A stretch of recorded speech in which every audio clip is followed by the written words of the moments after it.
जसं आपण म्हणतो पुण्य करणाऱ्याची जागा ही स्वर्गात असते आणि पाप करणाऱ्याची जागा ही नरकात असते. आणि कधी कधी एखादा व्यक्ती जास्त पुण्यवान असेल तर त्याला भगवंत घेऊन जायला येतात, जसं तुकोबारायांना भगवान पांडुरंग परमात्मा घेऊन जायला येतो. पण तसेच काही पापी सुद्धा माणसं आहेत, त्यांना नरकात जाण्याची आवश्यकता पडत नाही, नरक त्यांना न्यायला येतो. तुम्ही म्हणाल कसं?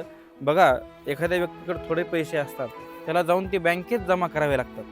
पण ज्याच्याकडे अब्जावधी रुपये आहेत, बँक त्याच्याकडे जाते, तुम्ही आमचे सन्माननीय सदस्य आहात, तुमचा पैसा आम्ही सुरक्षित ठेवू.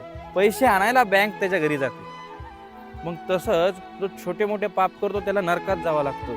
पण जो पाप करणाऱ्यांमध्ये सगळ्यांचा राजा आहे, त्याला स्वतःहून नरक न्यायला येतो.